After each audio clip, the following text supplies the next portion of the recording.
This is my Acura Integra, and this is a K20A from Japan. The K20A is the JDM Type R motor, which essentially would be very similar to the RSX in the United States. We had the Type S, but we didn't have the Type R, and that's what's cool about this motor. And this is the motor we're going to be putting in the Integra. Thank goodness. The LSB18 that's in this Integra has completely shut off on us. We can't really figure out. We knew that we were gonna be engine swapping it to something amazing. So here it is, K20A with the LSD transmission that comes with the K20A, which is beneficial for us because then we don't have to open up a transmission and install an aftermarket limited slip differential. Therefore, we can just drop this bad boy in once we get everything else out. So here's the LSB18. There's a ton of stuff to pull out, unfortunately. Compared to a Civic, it's definitely more complicated, but we have the ABS lines over here and a whole bunch of wires and a whole bunch of hoses. The Acura Integra was seen as a more luxurious car, so there's a lot more options and stuff going on, if that makes sense. David and David squared. Today, the two of us, the two Davids, swapping the K20A into this Integra. It's gonna bring new life to it after we did all that interior work for a month, basically. But this is David from Hybrid Racing, and he's kind enough to invite me out to Baton Rouge, Louisiana to do this swap. So what do you think is the #1 challenge of the swap overall? The good news is it's gonna be really easy. So you're here. But you're talking to a novice, so I'm just like, and Alejandra's here too. Yeah. So the K20 is an insanely reliable engine. So this came from HMO. They were kind enough to literally get this to us like ASAP. Yep. It was incredible. The K20A, like we said before, it's a super special engine, and I'm extremely privileged to have the guys at Hybrid Racing help me out today. All right, what's the first step, David? We gotta take this engine out. Okay, what's the first step of taking the engine out? We got to put it on the lift. All right.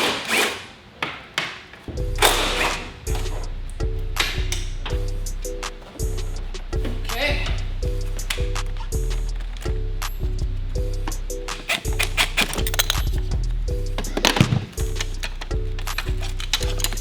We'll need to drain it. There's a connector here. Yep.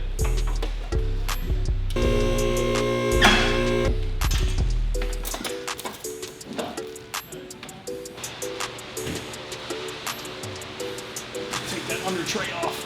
There's a splash guard down there. It's only like 1 or 2 bolts. Alright, just fill up. Life's full of surprises. The radiator cap was broken in there. Good thing we're doing something else. Definitely need to drain the radiator fluid. Radiator is out. Hose is off.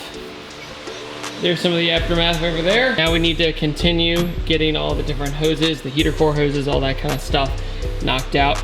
Also, we learned that that wasn't the original radiator, thanks to David's expertise.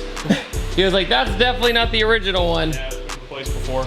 I'm wondering why we pulled this out if we discover anything. So, quick update. Beautiful discovery about this B-Series. Essentially, there's a connector or some wiring right here that's not original, and it could be to an alarm that can overwrite the starter, correct? The factory starter signal connector wasn't even plugged in. If you got this, looks like some kind of house wire connected with a little spade connector on it, just kind of pushed on and wiggled it, and it came off. So this is definitely not. Looking at zip tied, it goes all the way. It goes all the way back into the car. I've never seen that before ever. Another That Dude in Blue. Never seen this before. This is taking the axles off. One of the most important steps. On a car like this that hasn't been pulled apart a whole lot, all this stuff. Well, you've got aftermarket stuff in here, so it shouldn't be that bad.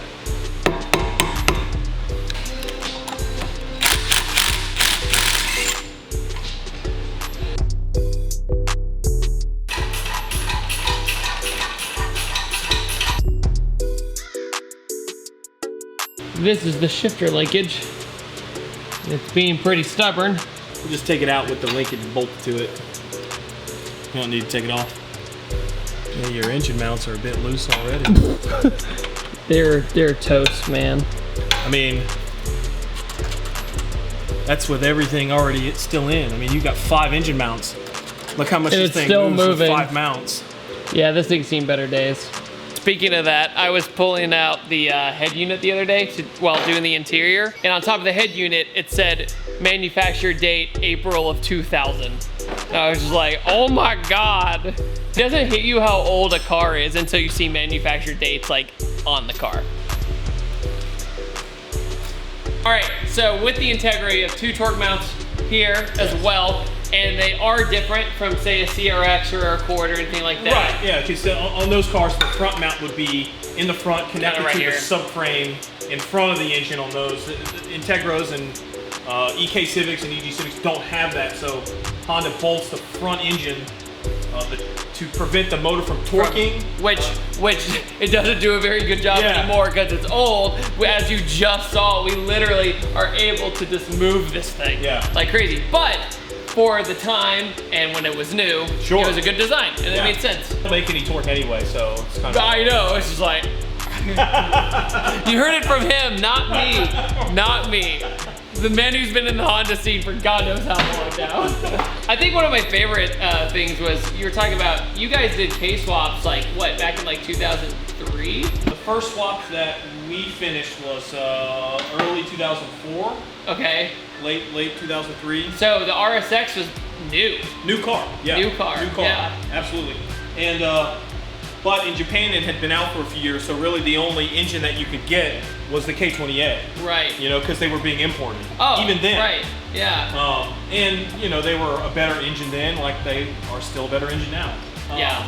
All of the stuff handmade, you know, the whole cool. conversion harness, you know, wired up from the Honda books, and it was all taped and zip tied together, and it worked though.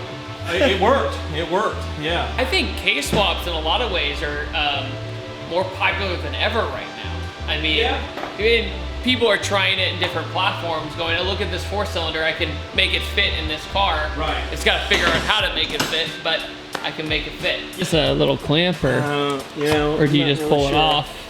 I'm just gonna pull it off. Yeah, go for it. Woo. Oh yeah, it's up here. See it? There it is. Yep. So this is part of the airbox to the Integra stock. Yeah, the snorkel comes up through here, and then this will the air goes through here and then gets filtered into the airbox in the engine bay. You saw it here, folks. Yeah, I mean, that's why I put an air intake on these things.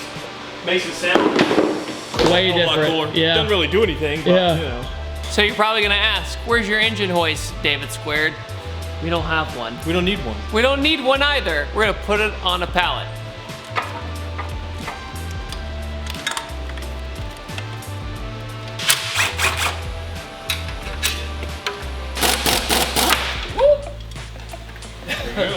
There it is.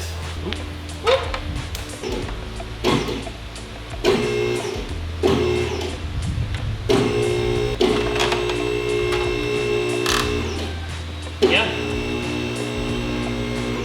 Insanely greasy B-Series.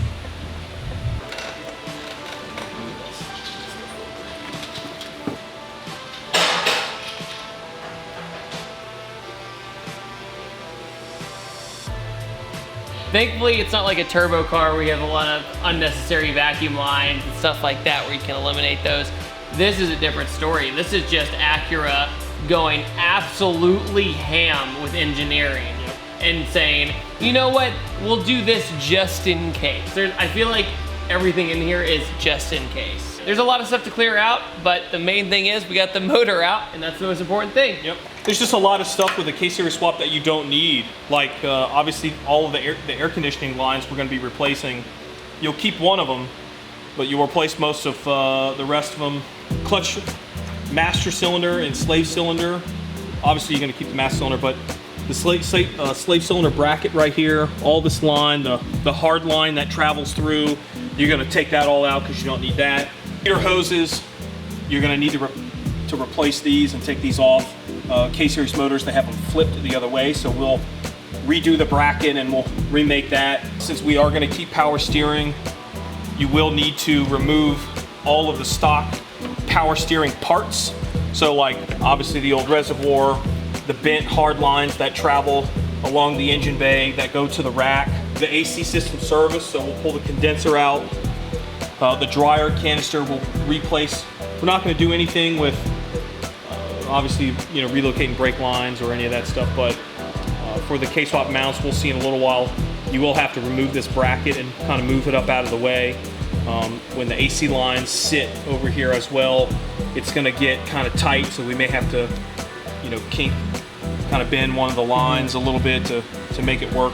Cruise control, we're going to pull this. This box is going to come out. Windshield washers, do you want to keep this? Or actually you can't, because we're going to do the intake. Yeah. So we'll pull that out as well. A few things that we need to take out, but for the most part, got all the power steering stuff pulled out. Yeah, almost ready to spray this thing down. The first step to installing the K-Series motors, you have to remove this mount. It's spot welded to the frame. So what we'll do is we'll take a simple punch and just make a mark right here in the center of each spot weld.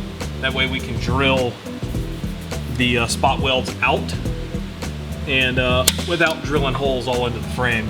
So we've got 1, 2, 3, 4, 5, 6, 7, 8, and then there's going to be a few spot welds on the top. This is the bit that we'll use, standard spot weld drill bit.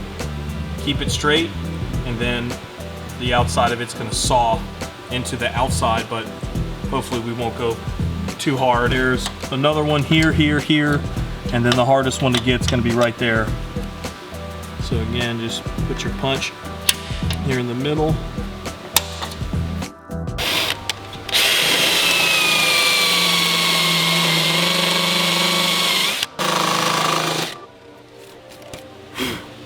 If you do it this way, then this side cuts deeper than this. Right. See what I'm saying? So like you really have to be totally straight.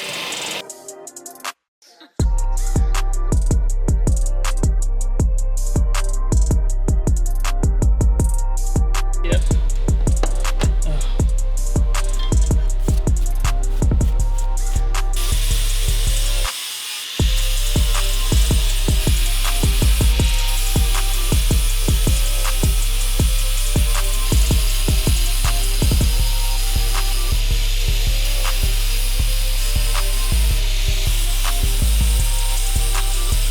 Okay, so day one of the K-swap. Holy smoke. He every now and then would be like, all right, just hold that up or do this and we'll do that. And then every time he'd be like, David, and every time I'm about to say the word help, you're like, done. Motor's out, B-Series is out, and a lot of the unnecessary crap is out. So then, next video, we're going to do some cleaning, clean the engine bay, clean the motor we have as well, the K28 itself, and then get started on the plans of showing you what parts are needed to do the K-swap. That way you make sure you have everything you need before you start, rather than scrambling around trying to figure out, oh no, I didn't order this. But tomorrow we will cover that, and awesome job, buddy.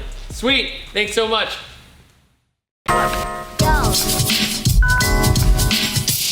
Go.